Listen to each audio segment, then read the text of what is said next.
ሰላም እንዴት ናችሁ? የ12ኛ ክፍል ሂስትሪ ዩኒት 5 ላይ ደርሰናል። ዩኒት 5 ግሎባል ኤንድ ሪጂናል ዴቨሎፕመንት ሲንስ 1945 የሚል ዩኒት ነው ያለን። ይህም ማለት እንግዲህ ከ1945 እንደ አውሮፓውያን አቆጣጠር ጀምሮ ዓለም አቀፍ እና ክልላዊ እድገቶች ምንላቸው ምን ናቸው የሚል ዩኒት ነው ያለን ማለት ነው። ታዲያ በዚህ ቪዲዮ የዩኒቱን የመጀመሪያ ክፍል እንመማራለን። ለዩቲዩብ ቻናሉ አዲስ ከሆናችሁ ሰብስክራይብ በማድረግ ቤተሰብ ሁኑ። በየጊዜው የሚለቀቁ ሌሎች ቪዲዮ ሲለቀቁ የማስታወቂያ መልእክት እንዲደርሳችሁ ደግሞ የደወል ምልክቷን ኦን ማድረጋችሁን መርሳት አይኖርባችሁ ማለት ነው። አብራችሁ ይቆዩ። በመጀመሪያ እንግዲህ ኢንትሮዳክሽን ፓርቱን እናያለን ማለት ነው። ጋይስ እዚህ ጋር ኢንትሮዳክሽን ማለት እንግዲህ እዚህ ዩኒት ላይ ወደፊት ስለምንማራቸው ነገሮች አቅጣጫ የሚሰጥ ወይም ዳይሬክሽን የሚሰጥ ነው፣ ወይም ደግሞ ሲምፕሊ ሾርት ሰመሪ ነው ማለት እንችላለን። ሰው ለዛ ኢንትሮዳክሽን ፓርትን እናያለን ማለት ነው። ስለዚህ the introduction part said that in this unit you will learn about the consequence of World War II and the major developments of that happened soon after the end of the war ይለናል። በዚህ ክፍል ውስጥ እንግዲህ ስለ ሁለተኛ ዓለም ጦርነት ውጤቶችና ጦርነቱ ካለቀ በኋላ ብዙም ሳይቆይ ስለተከሰቱ ዋና ዋና እድገቶች ይማራሉ ወይም ደግሞ ትማራላችሁ ይለናል። ኦኬ you are also going to study about the United Nations Organization እንዲሁም ስለተባበሩ መንግስታት ድርጅት ትማራላችሁ ማለት ነው። ኦኬ ዩናይትድ ኔሽን ኦርጋናይዜሽን ወይም ዩኤንኦ ብለን የምንጠራው ማለት ነው። you will also discuss the post-war global socio-economic recoveries and developments እንዲሁም ከጦርነቱ በኋላ ስላለው ዓለም አቀፋዊ ማህበራዊ ኢኮኖሚያዊ ማገገምና እድገቶች ትወያያላችሁ ማለት ነው። You will also study the Cold War realities and the relation between capitalist and communist bloc, the main characteristics features of Cold War, military blocs, as well as the economic groupings. ኦኬ እንዲሁም የቀዝቃዛው ጦርነት ሁኔታዎች እና በካፒታሊስት እና በኮሚኒስት ብሎኮች መካከል ስላለው ግንኙነት፣ የቀዝቃዛው ጦርነት ዋና ዋና ባህሪያት፣ የወታደራዊ ብሎኮች እንዲሁም የኢኮኖሚ ቡድኖችን ታጠናላችሁ ይለናል ማለት ነው። In this unit you are also going to learn the Middle East. በዚህ ክፍል ውስጥ አሁንም የመካከለኛው ምስራቅን ትማራላችሁ። ሚድል ኢስት የሚባል የመካከለኛው ምስራቅ ስለሱም ትማራላችሁ ማለት ነው። the Arabo-Israel conflict will be dealt with in detail. ሌላው ደግሞ አረቡ እስራኤል የሚባል ወይም ደግሞ በአረብና በእስራኤል መካከል ያለ ጦርነት ወይም ግጭት አለ ማለት ነው። እሱም በዝርዝር ይብራራል ወይም ደግሞ ትማራላችሁ ማለት ነው። ኦኬ The unit also deals with the cause that brought communist bloc to an end and the consequence of the dissolution of the Soviet Union on global political development. ሌላው እንግዲህ ክፍሉ የኮሚኒስት ብሎክ ወደ ፍጻሜ ያመጡት ምክንያቶች እና የሶቪየት ህብረት መፍረስ በዓለም አቀፋዊ ፖለቲካ ልማት ላይ ስለሚያስከትለው ውጤት ያብራራል። Finally, the opportunities and problems resulting from the fall of communism and major developments after the collapse of communism will be the major points to be dealt with in this lesson ይለናል። በመጨረሻም እንግዲህ የኮሙኒዝም ውድቀትና የኮሙኒዝም ውድቀት ከተከሰተ በኋላ ስለተከሰቱ ዋና ዋና እድገቶች በዚህ ትምህርት ውስጥ ሊዳሰሱ የሚገቡ ዋና ዋና ነጥቦች ይሆናሉ ማለት ነው። ሶ እዚህ ጋር አጠቃላይ ያየነው መግቢያ ወደፊት በዚህ ዩኒት ውስጥ ስለምትማሩት ነገር ሾርት ሰመሪ ነው ማለት ነው። ኦኬ ከዛ ወደ ዛሬው ቶፒካችን እናልፋለን። እዚህ ጋር እንግዲህ በስህተት የተቀመጡ ነገሮች አሉ። ለምሳሌ ኢንዲያ፣ ቻይና፣ ኮሪያ ካለ በኋላ በሚድል ኢስት ላይ 5.6 5.7 ደግሞ the dissolution of communist bloc and the aftermath ይላል። አሁን 5.6 5.7 በስህተት የመጣ ነው ቢኮዝ መጀመሪያ 5.1ን ማየት መቻል አለብን። 5.1ም ሌሰን 1 ነው። the aftermath and consequence of world war what the second ያም ማለት ምን ማለት መሰላችሁ? የሁለተኛ የዓለም ጦርነት መዘዙና ውጤቱ ብለን ዲፋይን እናደርገው እንችላለን ወይም ተረጉም እንችላለን። እዚህ ጋር አፍተር ማዝ ማለት መዘዝ ማለት ነው። እዚህ ጋር ኮንሲኩዌንስ ስንል ደግሞ ውጤቱ ማለት ነው። ስለዚህ መዘዙ ውጤቱ ሁለቱም ተመሳሳይ ነገር ናቸው። እዚህ ጋር አፍተር ማዝ ውጤትም ይለዋል፣ ይሄም ውጤት ይለዋል። ግን መዘዙና ውጤቱ ብለን ብንተረጉመው የተሻለ ይሆናል ማለት ነው። ኦልራይት ስለዚህ ከሁለተኛ ዓለም ጦርነት በኋላ ምን ተከሰተ? ውጤቱ ምንድነው? የሁለተኛ ዓለም ጦርነት ሊያመጣው የቻለው መዘዝ ያ መዘዝ ያመጣውስ ውጤት ምንድነው? መዘዝና ውጤት አይ ቲንክ ይቀራረባል አይደለ? ለዛ ነው World War II had manifold long lasting consequences ሁለተኛ የዓለም ጦርነት እንግዲህ የተለያዩና ለረጅም ጊዜ የዘለቀ ውጤቱን አስከትሏል ማለት ነው። ኦኬ ለረጅም ጊዜ የቆየ ውጤቶችን አምጥቷል። The war claimed the lives of approximately 55 to 62 million soldiers and civilians. ጦርነቱም እንግዲህ ከ55 እስከ 62 ሚሊዮን የሚጠጉ ወታደሮችንና ንጹሃኖችን ወይም ደግሞ ዜጎችን ቀርጥፎ በልቷል ማለት ነው። እንግዲህ በዛ ዘመን 62 ሚሊዮን ማለት it's not easy. It also left millions of homeless refugees. እሱ ብቻ አይደለም በሚሊዮን የሚቆጠሩ ቤት የሌላቸው ስደተኞችን አስከትሏል ወይም ደግሞ አምጥቷል ማለት ነው። At the end of the World War II, the European economy had collapsed and 70% of the European industrial infrastructure was destroyed. ሌላው ደግሞ እንግዲህ በሁለተኛ ዓለም ጦርነት ማብቂያ ላይ የአውሮፓ ኢኮኖሚ ወድሟል። እናም 70% የሚሆነው የአውሮፓ ኢንዱስትሪ መሰረተ ልማት ምን ብሏል? ወድቋል ወይም ወድሟል ማለት ነው፣ ወይም ዲስትሮይ ሆኗል። ምን ያህል ፐርሰንቱ? 70% የሚደርሱ የአውሮፓ ኢኮኖሚ ወይም ኢንዱስትሪያል ኢንፍራስትራክቸር ምን ብሏል? ዲስትሮይ ሆኗል ማለት ነው። ይሄ እንግዲህ መዘዙ ነው ወይም ውጤቱ ማለት ነው። World War II was never formally terminated. እዚህ ጋር እንግዲህ የሁለተኛ ዓለም ጦርነት በይፋ አልተጠናቀቀም። ልክ እንደ አንደኛ ዓለም ጦርነት። አሁን የአንደኛ ዓለም ጦርነት ሲጠናቀቅ ጀርመን እንደተሸነፈች ታወቀ። ከዛ ጀርመን ካሳ እንድትክስ የኒም ቦታ እንድትለቅ ምናምን የሚሉ ነገሮች ተደርገው ነበረ የቨርሳይ ትሪቲ ላይ ማለት ነው። ነገር ግን የሁለተኛ ዓለም ጦርነት ላይ እንደዛ የሚባል ነገር አልነበረም። As in 1990s, no peace treaty ratified the defeat of Germany. ልክ እዚህ ጋር እንግዲህ ልክ እንደ 1919 የጀርመን ሽንፈት የሚያረጋግጥ የሰላም ስምምነት የለም የሁለተኛ ዓለም ጦርነት ማብቂያ ላይ ማለት ነው። የመጀመሪያ ዓለም ጦርነት ምንድነው ለየት የሚያደርገው? በ1919 ጀርመን ስትሸነፍ ስምምነት ተደረገ ቨርሳይ ላይ። ከዛ ጀርመን ኮምፐንሴሽን እንድትከፍል ወይም ደግሞ ይሄ በሰው ህይወትና በማቴሪያል ላይ ለደረሰ ዲስትራክሽን ካሳ እንድትከፍል ተብሎ ይህን ያህል ተብሎ በቁጥር ተቀምጦ ነበረ። እዚህ ጋር እንደዛ የሚባል ነገር የለም። In contrast to World War I, the Western victory in the Second World War did not demand compensation from the defeated nation. አያችሁ አሁን ያልኳችሁ ይሄን ነው። እዚህ ጋር ግን እንግዲህ ከአንደኛ የዓለም ጦርነት በተቃራኒ በዓለም ጦርነት ወቅት እንግዲህ ምዕራባውያን ድል አድራጊዎች ናቸው። ካሸነፉ በኋላ ከተሸናፊ ሀገሮች ምን አልጠየቁም? ካሳ አልጠየቁም። እዚህ ጋር እንግዲህ ድል ያደረጉ እነ አሜሪካን ናቸው። ድል ያደረጉ እነ ፈረንሳይ ናቸው። ድል ያደረጉ እነ ብሪቴን እነ ራሽያ ናቸው። ድል የተደረጉ ደግሞ እነ ጀርመን እነ ጃፓን እና እነ ኢጣሊ ናቸው። ስለዚህ ከጀርመን ከጃፓን እና ከኢጣሊ ኮምፐንሴሽን ወይም ካሳ አልጠየቁም ማለት ነው ድል አድራጊ ሀገሮች። On the contrary, a plan created by US Secretary of the State George Marshall, the European Recovery Program, better known as the Marshall Plan, called for the US Congress to allocate billions of dollars for the reconstruction of Europe. እዚህ ጋር እንግዲህ በተቃራኒው የዩናይትድ ስቴትስ የውጭ ጉዳይ ሚኒስቴር ጆርጅ ማርሻል የአውሮፓ መልሶ ማቋቋም ፕሮግራም ወይም ደግሞ የማርሻል ፕላን በሚባል የሚታወቀው የዩናይትድ ስቴትስ ኮንግረስ ለአውሮፓ መልሶ ግንባታ በቢሊዮን የሚቆጠር ዶላር እንዲወጣ ጥሪ አቅርቧል ማለት ነው። ኦኬ ስለዚህ እዚህ ጋር ምንድነው የሆነው? ካሳ በመክፈል ፈንታ ወይም ደግሞ ከዚህ ከተጎዱ ወይም ከተሸነፉ ሀገሮች ድል ከተደረጉ ሀገሮች ካሳ በመቀበል ፈንታ የዩኤስ ሴክሬታሪ ስቴት የሆነው ጆርጅ ማርሻል አንድ ፕሮግራም ነው ያወጣው። የዩሮፒያን ሪከቨሪ ፕሮግራም የሚባል ወይም ደግሞ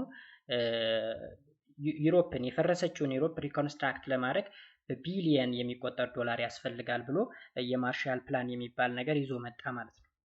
ኦልራይት ስለዚህ እሱን ያደረጉ አውሮፓን መልሶ ለመገንባት እንጂ ከተሸነፉ ሀገሮች ካሳ ተቀበሉ።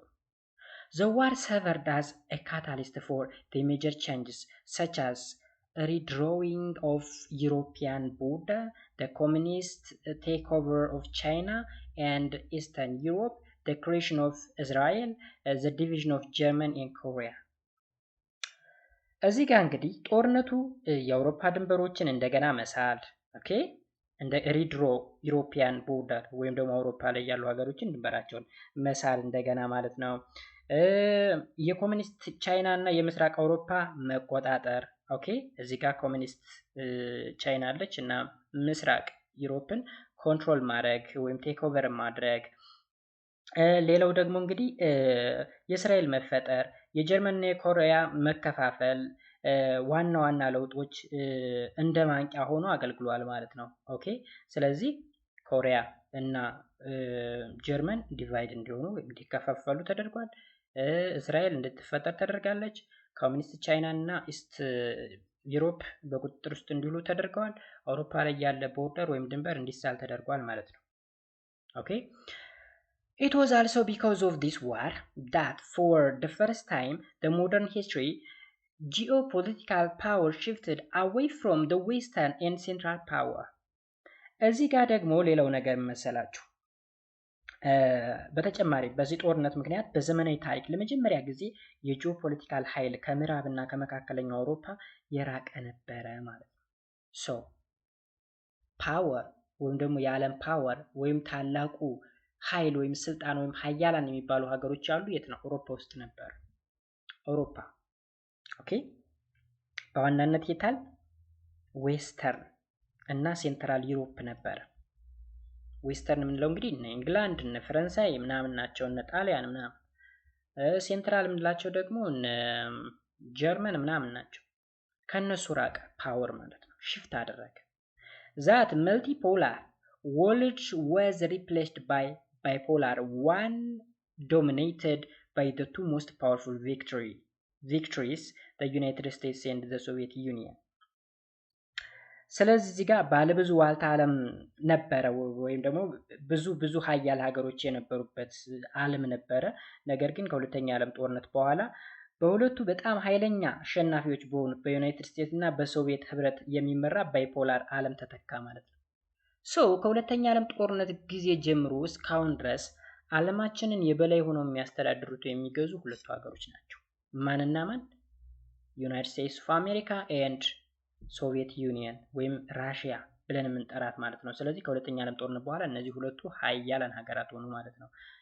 ከዛ በፊት ግን ዩሮፕ ላይ ነበረ ኃይል የነበረው ወይም ደግሞ ፓወር እነሱ ጋር ነበረ። መልቲፖላር ወርልድ ነበረ ከዛ በፊት ማለት ነው።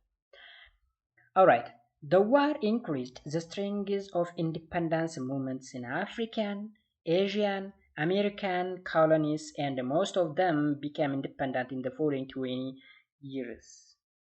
ሌላው እንግዲህ ጦርነቱ በአፍሪካ፣ በኤዥያ፣ በአሜሪካ ቅኝ ግዛት ውስጥ የነጻነት ንቅናቄዎች ጥንካሬን ጨምሯል ማለት ነው። እናም አብዛኞቹ በቀጣይ 20 ዓመታት ውስጥ ነጻ ሆኑ ይላል። ኦኬ ስለዚህ የሁለተኛ ዓለም ጦርነት ማብቃቱ ኢቭን መጀመሩ ሁላ ሳይቀር በአፍሪካ በኤዥያ እና በተለያዩ የዓለም ክፍል ላይ ያሉ ቅኝ የተገዙ ሀገሮች ንቅናቄ ሙቭመንት እንዲያካሂዱና ነጻ እንዲሆኑ ሆኗል ማለት ነው። ለምሳሌ ኢትዮጵያ ከጣሊያን ቅኝ ግዛት ነጻ የወጣችው እዚህ ጋር ቅኝ ግዛት ስላቸው ኦልሬዲ 5 ዓመት ያክል ኢትዮጵያን አርበኞች እየተፋለሙ ቆይተዋል ማለት ትልልቅ ከተሞችን ጣሊያን ተቆጣጥራ ነበር ለ5 ዓመት ያክል አዲስ አበባን፣ ጎንደርን፣ ጅማን፣ ደሴን ምናምን የመሳሰሉ ከተሞችን ተቆጣጥራ እየገዛች ነበረ። ምንም የሚካድ ነገር አይደለም። ስለዚህ ለ5 ዓመታት ሙሉ ከተማውን ተቆጣጥራ ገጠር አካባቢ ግን የኢትዮጵያ አርበኞች እየተፋለሟቸው ነበረ። ለዛ ነው ቅኝ አልተገዛንም እንደው ያው ኦልሬዲ ጦርነት ላይ ነው 5 ዓመት ሙሉ እጅ ሰጥተው አልተገዙም በሚል ነው። ስለዚህ የሁለተኛ ዓለም ጦርነት ሲካሄድ የእንግሊዝ ወታደሮች ከኬንያ እና ከሱዳን ወደ ኢትዮጵያ ገብተው ጣሊያኖችን አባራቸዋል በ1940ዎቹ አካባቢ ማለት ነው። የ41 አካባቢ ማለት ነው። ከዛ ኃይለ ሥላሴ ከዩሮፕ ወደ ኢትዮጵያ ተመልሶ እንዲገባ የተደረገበት ሁኔታ አለ። ለምሳሌ እዚህ ጋር ሜቢ አዲስ አበባ አካባቢ የምትገኙ ልጆች ጀነራል ዊንጌት ሲባል ሰምታችሁ ታውቃላችሁ። ዊንጌት አደባባይ ምናምን ዊንጌት ትምህርት ቤት እንደዛ ነገር አለ። ዊንጌት ማለት የእንግሊዝ ጀነራል ነው። በዛ በ1940ዎቹ ወይም ደግሞ 41 አካባቢ የጣሊያንን ጦር ከአዲስ አበባ ያስወጣ እና ንጉስ ኃይለ ሥላሴን በሱዳን በኩል አድርጎ በጎጃም አድርጎ ወደ አዲስ አበባ እንዲገባ ያደረገ ነው። ባለውለታ ስለሆነ ነው እዛ ጋር አደባባይ የተሰየመለት ማለት ነው። ግራ መንገዳችሁ እንድታውቁት ነው። ኦኬ ከዛም a new international order was constructed since the League of Nations had obviously failed to prevent the war. እንግዲህ ሌላ ዓለም አቀፋዊ የሆነ ድርጅት ተቋቋመ ማለት ነው። ምክንያቱም ሌግ ኦፍ ኔሽን ምንም የዓለም ላይ የሚከሰቱ ጦርነቶችን ምን ማለት ስላልቻለ መቆጣጠር ስላልቻለ ወይም ደግሞ መከላከል ባለመቻሉ ምክንያት ማለት ነው ወይም ደግሞ በሀገራት መካከል ጦርነትን መከላከል ባለመቻሉ አዲስ ዓለም አቀፋዊ መንግስት እንዲቋቋም ወይም ድርጅት እንዲቋቋም መንግስት የሚለውን ድርጅት እንዲቋቋም ተደርጓል ማለት ነው። ያም ድርጅት ምንድነው? ዩናይትድ ኔሽን ኦርጋናይዜሽን የምንለው ማለት ነው። ኦኬ ከዛስ moreover the following global organization come into being: the World Bank, the World Trade Organization or OTO, and the International Monetary Fund። ከዚህም በላይ እንግዲህ የሚከተሉት ዓለም አቀፋዊ ድርጅቶች ተፈጠሩ። እነዚህም እነማን ናቸው?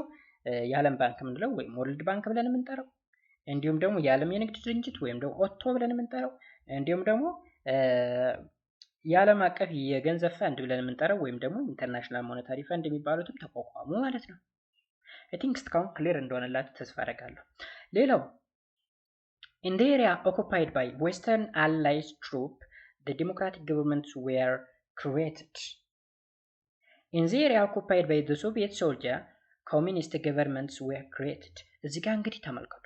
አሁን በዓለም ሁለት አይነት ስርዓት ተፈጠረ ማለት ነው። ኮሚኒስት እና ካፒታሊስት የሚባል ስርዓት ተፈጠረ። ቢኮዝ አሜሪካ ካፒታሊስት ነች and ራሽያ ወይም ደግሞ ሶቪየት ዩኒየን ደግሞ ኮሚኒስት ነች።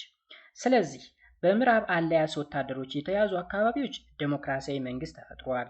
ኦኬ ምዕራብ አሊያንስ ብለን የምንጠራቸው በፈረንሳይ፣ በብሪቴን፣ ይሄን አሜሪካ ሁላ ሳትቀር ከዛ ውስጥ ነው የምትመደበው ማለት ነው። የዴሞክራሲ መንግስት ተፈጠረ ማለት ነው።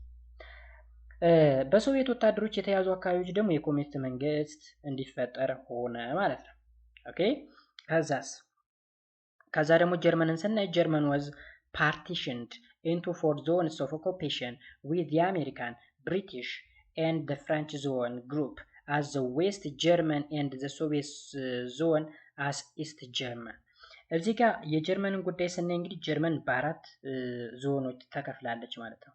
የአሜሪካ እንለዋለን፣ የእንግሊዝ እንለዋለን፣ የፈረንሳይ ዞኖች ኦኬ ምዕራቡን አካባቢ ወይም የምዕራብ ጀርመንን ነው እና ሶቪየት ብለን የምንጠራው ደግሞ የምስራቁን ጀርመን ነው። ስለዚህ ምስራቅና ምዕራብ ተብሎ ይከፈላል ጀርመን። ምስራቁ በማን ተያዘ? በሶቪየት ዩኒየን ተይዟል። ሶቪየት ዞን ተብሎ ይጠራል። ምዕራብ ጀርመን ደግሞ በአሜሪካ፣ በብሪቲሽ እና በፈረንሳይ ተከፋፈለ ማለት ነው። አያችሁ አሁን የአንደኛ ዓለም ጦርነትንም የከፈተችው ጀርመን ነች። አብዛኛው ግዛቶቿ እንዲወሰዱባት፣ ጦር መሳሪያ እንዳታመርት ወይም ቅነሳ እንድታደርግ ኦኬ ሚሊታራይዝ እንድትሆን ተደርጎ ነበረ። ከዛ ራሷን አዘጋጀች፣ ሪአርም እያደረገች የሪአርማመንት የሚባላል እሱን ስታደርግ ቆየች። የሁለተኛ ዓለም ጦርነትም ጀመረችው። ሁለተኛ ዓለም ጦርነት ላይ ግን ተቦጫጨቋት፣ ፓርቲሽን እንድን ያደርጓት፣ መቀራመት ማለት ነው እዚህ ጋር። ስለዚህ ጀርመን ተቀራመቷት ማለት ነው። ዘ ኮልድ ዋር ሃድ ቢጋን። ሌላው ደግሞ የቀዝቃዛው ጦርነት ምን አለ ተጀመረ ማለት ነው። ቀዝቃዛው ጦርነት የሚባል አለ ባይዘው እሱ ተጀመረ። and soon NATO and the Warsaw Pact were formed። ሌላው ደግሞ ኔቶ የሚባል ድርጅት እና የዋርሶ ስምምነት ተቋቋመ ማለት ነው። ኔቶ የምንለው እነዚህ የምዕራባውያን ወይም ደግሞ የካፒታሊስት ሀገሮች እነ አሜሪካ፣ እነ ፈረንሳይ፣ እነ ብሪቴን ምናምን ያቋቋሙት የሰሜን ጦር ቃል ኪዳን የሚባል ድርጅት ነው።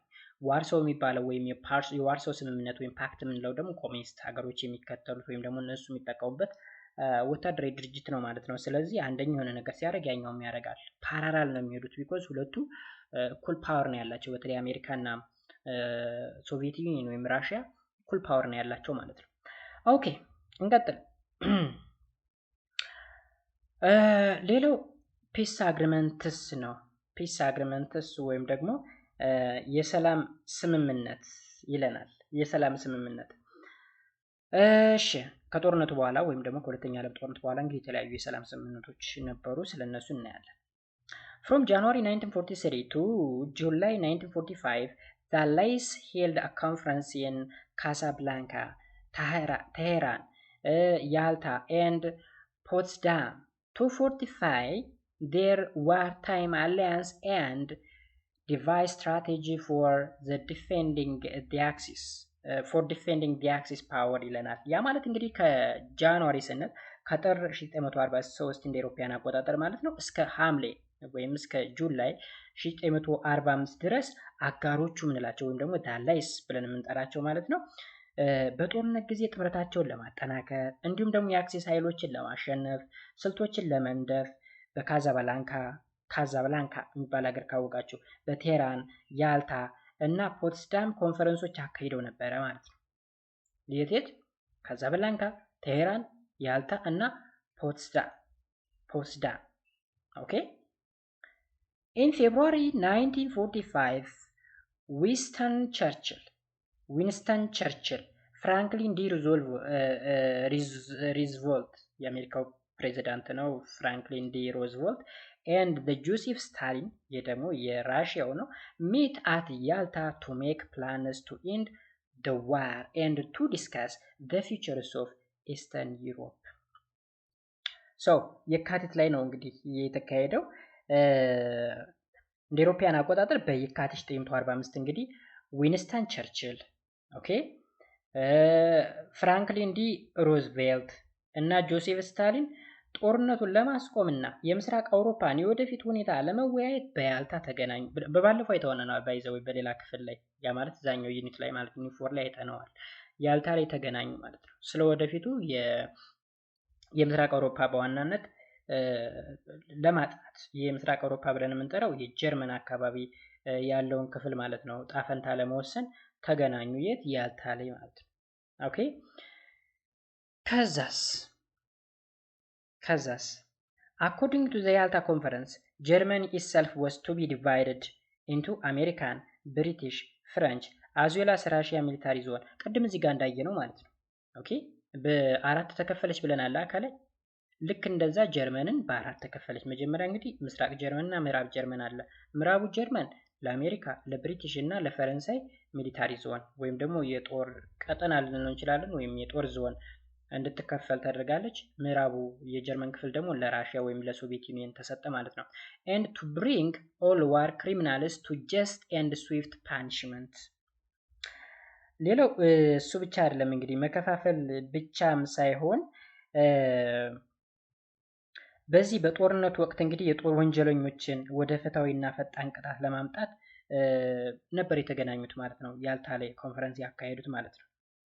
ኦኬ moreover the Allied power met at Potsdam in July 1945 ከዚህም በላይ እንግዲህ አጋሮቹ ሐምሌ 1945 ላይ በፖትስዳም ተገናኙ ማለት ነው።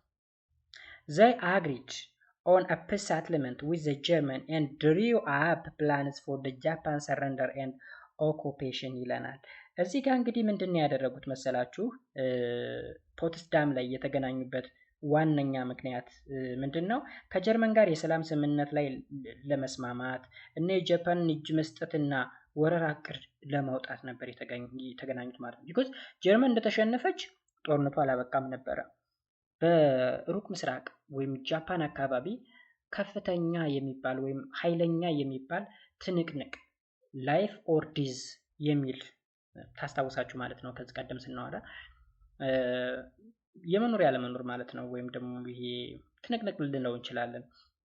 ጦርነት እየተካሄደ ነበረ። ስለዚህ ጃፓን እጅ አልሰጠችም። ሰው ጃፓን እጅ የምትሰጥበትን ሁኔታም ለመወያየት ነበረ ፖትስዳም ላይ የተገኙት ማለት ነው። ፖትስዳም ላይ የተገናኙት በ1945 ጁላይ ላይ ማለት ነው። An important result of this series of meeting between the victorious leaders was the establishment of the United Nations Organization. ሌላው እዚህ ጋር እንግዲህ አሸናፊዎች መሪዎች በተደረጉ ተከታታይ ስብሰባዎች ላይ አንድ ጠቃሚ ውጤት የተባበሩ መንግስታት ድርጅት መመስረታቸው ነበር ማለት ነው። ኦኬ ስለዚህ በተከታታይ የተለያዩ ቦታዎች ላይ ተገናኝተው የተባበሩ መንግስታት ድርጅትን ወይም ዩናይትድ ኔሽን አቋቁመው ነበረ። ምክንያቱም የዩናይትድ ኔሽን እንግዲህ ኦልሬዲ ሌግ ኦፍ ኔሽን ፌል ስላደረገ በየጊዜው የሚነሱ ጦርነቶችን ማስቆም ስላልቻለ ሌላ የተሻለ ድርጅት እንፍጠር ብለው ዩናይትድ ኔሽን ኦርጋናይዜሽን መስርተዋል። እነዚህ አሸናፊ ወይም ቪክቶሪየስ ሊደር የምንላቸው ማለት ነው። In April 1945 in San Francisco 50 nations signed the charter in which they agreed to set up a new international organization that would be strong enough to prevent war. እንደ አውሮፓውያን አቆጣጠር ሚያዝያ 1945 በሳን ፍራንሲስኮ 50 ሀገሮች ጦርነት ለማከላከል የሚያስችል ጠንካራ አዲስ ዓለም አቀፋዊ ድርጅት ለማቋቋም የተስማሙበትን ቻርተር ፈርመዋል ወይም ተፈራርመዋል ማለት ነው። ምን ያክል 50 የሚደርሱ መቼ? አፕሪል 1945። ስለዚህ ስለ ዩናይትድ ኔሽን ኦርጋናይዜሽን ስናወራ መቼ ነው የተመሰረተው? ቃል አፕሪል 1945 ነው ሳን ፍራንሲስኮ ላይ የተመሰረተው እና ለመጀመሪያ ጊዜ 50 የሚደርሱ ሀገሮች እዚህ ቻርተር ላይ ፈርመው መስርተውታል ማለት ነው። ኦልራይት ሌላው ዋር ክራይም ትራያል ነው። ይሄ ምንድነው? ዋር ክራይም ትራያል ምን ማለታችን ነው? የጦር ወንጀል ችሎቶች ልንለው እንችላለን። ትራያል ማለት ችሎት ነው። ስለዚህ አራት የተለያዩ ቦታዎች ላይ ቪክቶሪየስ ሊደሮች የተሰበሰቡበት አንደኛው ምክንያት ምንድነው ብለናል? አንደኛ የምዕራብ አውሮፓን ጉዳይ ለመወሰን ነው። ሁለተኛ ደግሞ በሁለተኛ ዓለም ጦርነት ላይ በጦር ወንጀል የተወሰዱ ሰዎች ወይም ደግሞ የሚጠረጠሩ ሰዎችን አፋጣኝ የሆነ የእርምት እርምጃ እንዲወሰድባቸው ለማስቻል ነው። ሶ ዋር ክራይም ትራያልስ ስንል እንግዲህ የጦር ወንጀል ችሎት የሚል ኮንሰፕት አለው። Acts of genocide or mass killing of civilian population occurred in the territories and or occupied territories of most great power during the war, including Germany, Japan, United States and Soviet Union. እዚህ ጋር እንግዲህ በግዛት ውስጥ የዘር ማጥፋት ወይም ደግሞ የሲቪል ሰዎች ወይም ደግሞ ህዝብ የጅምላ ግድያ ድርጊቶች ተፈጽመዋል ማለት ነው። ተፈጽመዋል። የት ነው በዋናነት እየተፈጸሙት? እንግዲህ እነዚህ ትላላቅ ሀያላን ግዛቶች ላይ ማለት ነው። የት አካባቢ? ጀርመን ላይ፣ ጃፓን ላይ፣ ዩናይትድ ስቴትስ ላይ፣ ሶቪየት ዩኒየን ላይ እንግዲህ በጣም ከባባድ የሚባሉ የጅምላ ጭፍጨፋዎች፣ ግድያዎች፣ ዘር ማጥፋቶች ተደርገው ነበር ማለት ነው። ሶ ይሄ የጦር ወንጀለኝነትን አምጥቷል። ስፔሻሊ ጀርመን ላይ ሲፈጸም የነበረው ጄኖሳይድ ቀላል የሚባል አልነበረም። ጃፓን ላይ ሲደረግ የነበረውም እንደዛው ማለት ነው። So the worst massacre ማለት እዚህ ጋር ጅምላ ጭፍጨፋ ማለት ነው። The worst massacre were carried out the Nazi concentration camp። እዚህ ጋር እንግዲህ እጅግ በጣም የከፋ እልቂት የተፈጸመው በናዚ ማጎሪያ ካምፖች ውስጥ ነበረ። ማጎሪያ ካምፕ አለው ጋይስ። ጄኖሳይድ ሊፈጽሙባቸው የፈለጓቸውን ሰዎች የሚያጉሩበት ካምፕ ነበራቸው። ናዚ ኮንሰንትሬሽን ካምፕ። የናዚ የሚባለው ፓርቲ በይዘው እና ሂትለር የሚመሩት ፓርቲ ኢቭን ሰይጣንን የሚያስቀና ነው። ሰይጣንን የሚያስቀና በቃ ጀርመኖች እኛ ብቻ ነን መኖር ያለብን ብለው ነው የሚያስቡት። በይዘው በቃ እኛ ምርጦች ነን፣ በጣም ሱፔሪየር ሬስ ወይም ደግሞ በጣም ትልልቅ ዘሮች ነን። ሌሎቹ የተበላሹ ዘሮች ተቀደም ስንመማር የምታስታውሱት ሆነ በዓለማችን ላይ የተበላሸው ዘር ብለው የሚያስቡት ደግሞ ጀዊሾችን ነው። መጥፋት አለባቸው ብለው ወደ 6 ሚሊዮን የሚደርሱ ጀዊሾችን አጥፍተዋል። ከስር ነው ያለ። ኦኬ ሞስት ካምፕስ ስፔሻላይዝድ ኢንቱ አ ፎርስድ ላቦር ካምፕ። ኦኬ እዚህ ጋር እንግዲህ አብዛኞቹ ካምፖች የግዳጅ የጉልበት ስራ ካምፖች ነበሩ። በግዳጅ ጉልበት ስራ የሚያሰሩባቸው ካምፖች ነበሩ። ኦኬ ስፔሻላይዝድ ኢንቱ ፎርስድ ላቦር ካምፕስ ብለን የምንጠራቸው። ስታርቬሽን ካምፕ የሚባል የማስራብ ወይም ደግሞ የረሃብ ካምፕ የሚባል እዛ ካምፕ ውስጥ ከተው ያስርዋቸዋል ማለት ነው። ኤንድ ላተር በኋላም ደግሞ ኤክስተርሚኔሽን ካምፕ ወይም ደግሞ ዲስካምፕ እንለዋለን። የሞት ወይም የግድያ ካምፕ ብለን የምንጠራው ማለት ነው። ኤክስተርሚኔሽን ካምፕ የምንለው የሞት ነው ወይም ግድያ የሚፈጸምበት ካምፕ አለ። ዶ ዛውችዊትዝ the largest and most infamous ማለት እዚህ ጋር በጣም አስከፊ ማለት ነው። had a separate camp for each purpose። ኦኬ ስለዚህ ትልቁና በጣም ታዋቂ የሚባለው እንግዲህ ኦሽዊትዝ ተብሎ የሚጠራው ካምፕ ነው። ለእያንዳንዱ ዓላማ እንግዲህ የተለያየ ካምፖች ነበራቸው። የተለያዩ ካምፖች The Holocaust, the Death Camp. Large numbers of people were killed using gas. እዚህ ጋር the Holocaust ማለት ነው እልቂት ማለት ነው፣ ፍጅት ማለት ነው። ሶ ከፍተኛ ፍጅት የተካሄደበት ደግሞ ዲስ ካምፕ ተብሎ የሚጠራው ወይም ደግሞ ኤክስተርሚኔሽን ካምፕ ብለን የምንጠራው ማለት ነው። Large number of people were killed using gas. ጋዝን በመጠቀም ከፍተኛ መጠን ያለው ህዝብ ወይም ሰዎች የሞቱበት ካምፕ ነው። ጀዊሾች ደግሞ ከፍተኛውን ቁጥር ይዛሉ። ጀዊሽ were the large groups of people killed። በከፍተኛ ቁጥር የተገደሉ ጀዊሾች ናቸው። አፕሮክሲሜትሊ እንግዲህ ወደ 6 ሚሊዮን የሚደርሱ ጀዊሾች። ኢማጂን 6 ሚሊዮን የሚደርስ አይሁድ በጋዝ ማለት ነው። አንድ የግድያ ጣቢያ ላይ በጋዝ ጂኖሳይድ ሲፈጸምባቸው ማለት ምን ያክል አደገኛ እንደሆነ ትረዳላችሁ ማለት ነው። ታያችኋል እዚህ ጋር ይሄን ኒውት the holocaust survivors ይላል እዚህ ጋር በህይወታቸው ያሉ ናቸው እዚህ ጋር ማለት ያልሞቱት ናቸው ልክ እዚህ ይታያችኋል እንዴት አድርገው እዚህ እንዳጎሯቸው ማለት ነው እዚህ ውስጥ አስገብተው ነው መግደልም ካለባቸው የሚገሏቸው ማስራብም ካለ የሚያስርቧቸው የጉልበትም ስራ ከሆነ በዋናነት የጉልበት ስራው ምናምን ተውት የጉልበት ስራ ይሰራል ችግር የለውም በባርነት ምናምን ሆኖ ይሰራል ግን ከባዱ በጋዝ አርከፍክፎ ምናምን የሆነ ካምፕ ላይ ይገሏቸዋል እዚህ ጋር ጉረው አስርበው በራብ እንዲሞቱ ያደርጓቸዋል because ጀዊሽ ማለት በናዚ ጀርመን እሳቤ ምን ያለ ዘር ነው ብለናል የከሰረው ወይም የተበላሸው ዘር ብለው ነው የሚያምኑት ለዛ ነው alright መልካም ሌላው ምንድነው ዋር ክራይም ትራያል የሚባል አለ ዋር ክራይም ትራያል እንግዲህ ከላይ ያየ ነው ማለት ነው ቶፒካችን ነው እስካሁን ዲፋይን አልተደረገም ዋር ክራይም ትራያል ምን እንደሆነ a war crime trial are trials of a person charged with criminal violations of the law and customs of war and related principles of international law ይላል የጦር ወንጀል ችሎቶች ማለት ነው ወይም ደግሞ የጦር ወንጀሎች ችሎት ማለት እንግዲህ የጦርነት ህጎችን ልማዶችን እና ተዛማጅ ዓለም አቀፋዊ ህግ መርሆችን በመጣስ የተከሰሱ ሰዎች ችሎት የሚደረግበት ማለት ነው ስለዚህ በዓለም አቀፋዊ ህግ ስፔሻሊ በጦርነት ህግ ተላልፈው ወይም ኢንተርናሽናል የጦርነት ህጎችን ተላልፈው ወንጀል የሰሩ ሰዎች የሚዳኙበት ወይም ፍርድ የሚያገኙበት ማለት ነው እዚህ ጋር ዋር ክራይም ትራያል ብለን የምንጠራው ማለት ነው ስለዚህ ምን ነገሮችን ሲጥሱ ነው a person charged መከሰስ ማለት ነው charged with criminal violation ወይም ደግሞ የወንጀል ጥሰቶች ሲኖሩ of laws and customs of war related principles in international law the first war crime trial in modern time were held after the World War II by the victorious Allied nation to persecute German and Japanese war criminals እንግዲህ በዘመናዊው ዘመን የመጀመሪያዎቹ የጦር ወንጀል ችሎቶች ወይም ደግሞ ዋር ክሪሚናል ትራያል ምንለው ማለት ነው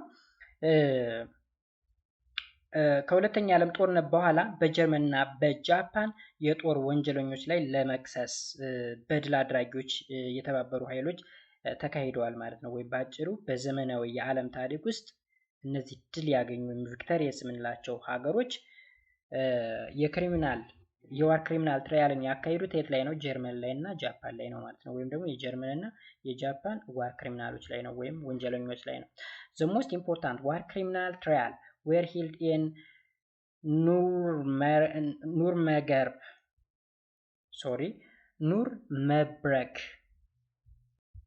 ኑርምበርግ ማለት ነው ጀርመንኛ ስለሆነ ነው ኦኬ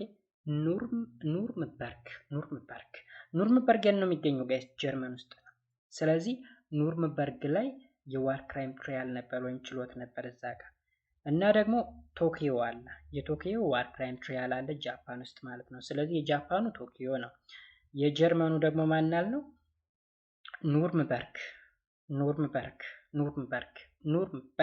ብላችሁ ያዙት መጀመሪያ የምናየው እንግዲህ ዘ ኑርምበርግ ትራያል ነው ወይም ደግሞ የኑርምበርግን ችሎት እናያለን the most well known of all war crimes trial was conducted at Nuremberg in 1946 ከሁሉም የጦር ወንጀሎች ሁሉ በጣም የታወቀው ችሎት እንግዲህ የተካሄደው በ1946 በኑርምበርግ ነበረ በኑርምበርግ መቼ በ1946 Nuremberg was formed a site of Nazi propaganda camp ይህ ኑርምበርግ ማን ነው ስንል እንግዲህ ኑርምበርግ ማለት የናዚ ፕሮፓጋንዳ ድል የተቀነጀበት ቦታ ነው ኦኬ because እዚህ ናዚዎች ከፍተኛ ወንጀል ሰሩ የነበሩበት ቦታ ላይ ነው እንግዲህ የችሎቱ የተጀመረው ማለት ነው under the London agreements of 1945 the crime charged against defendant fell into the three general categories እዚህ ጋር እንግዲህ ተመልከቱ በ1945 ለንደን ላይ እንግዲህ ስምምነት ተደርጎ ነበረ ስለዚህ በዚህ ስምምነት መሰረት በተከሳሾች ላይ የተከሰሱ ወንጀሎች በሶስት አጠቃላይ ምድቦች ተከፍለው ነበር እነሱ ምን ናቸው ክራይም አጋይንስት ፒስ ጸረ ሰላም የሆነ ወንጀለኛ ወይም ደግሞ ከሰላም ጋር የተገናኘ ወንጀል እንለዋለን። አጌንስት ፒስ ነው። ፒስ ጸረ ሰላም ማለት ነው። አጌንስት ፒስ ማለት ጸረ ሰላም ወይም ሰላም እንዳይኖር ወንጀልን የሚሰራ አንደኛው እሱ ነው። ወይም ከሰላም ጋር የተገናኘ ወንጀል ክራይም አጌንስት ፒስ እንለዋለን የመጀመሪያውም ማለት ነው። ኦኬ በሰላም ላይ የሚፈጸሙ ወንጀሎች ልንለው እንችላለን። ወይም ዋር ክራይም፣ ይህ ደግሞ የጦርነት ወንጀል። ኤንድ ክራይም አጌንስት የክራይም ለማለት ነው። ክራይም አጌንስት ሂውማኒቲ፣ ይህ ደግሞ ከሰው ልጆች ጋር የተገናኘ ወይም ከሰብአዊነት ጋር የተገናኘ ክራይም ወይም ወንጀል። ሰዎችን እንግዲህ በተለያየ አሰቃቂ ሁኔታ መግደል ሊሆን ይችላል፣ ማሰቃየት ሊሆን ይችላል። ከዛ ጋር የተገናኘው ወንጀል ማለት። ስለዚህ በሶስት ተከፍሏል። ክራይም አጌንስት ፒስ፣ ዋር ክራይም እና ክራይም አጌንስት ሂውማኒቲ ብለው በሶስት ከፍለውታል። ይህም እንግዲህ በምን መሰረት ነው? በ1945 በለንደን አግሪመንት መሰረት ማለት ነው። On October 18, 1945, the chief persecutor logged on indictment with the tribunal charging 24 individuals with a variety of crime and atrocity, including the deliberate investigation of aggressive war, the exterminations of racial and religious groups, the murder and mistreatments of prisoners of war, and the murder and mistreatments and deportations to slave labors of hundreds of thousands of inhabitants of countries occupied by German during the war. ይህ እንግዲህ አንድ አረፍተ ነገር ነው። ኦኬ ሶ ይሄ ባጭሩ ምን ማለት መሰላችሁ? on October 18, 1945 ወይም ደግሞ በጥቅምት 18 the chief prosecutor locked እዚህ ጋር እንግዲህ ዋና አቃቢ 24 ግለሰቦችን በተለያዩ ወንጀሎች እና ጭካኔ ክስ መስርተውባቸው ነበር። ዋና አቃቢዎች ወይም አቃቢ ህጎች ምንላቸው? አቃቢ ታውቃላችሁ አይደለ? ቺፍ ፕሮሲኪዩተርስ። ስለዚህ 24 ሰዎች ላይ ወይም ወንጀለኞች ላይ ክስ ተመስርቶባቸው ነበረ። ከነዚህም መካከል እንግዲህ ሆም ተብሎ በተቀሰቀሰ ጦርነት የተሰራ ወንጀል፣ የዘርና ሃይማኖት ቡድኖችን ማጥፋት፣ የጦር እስረኞች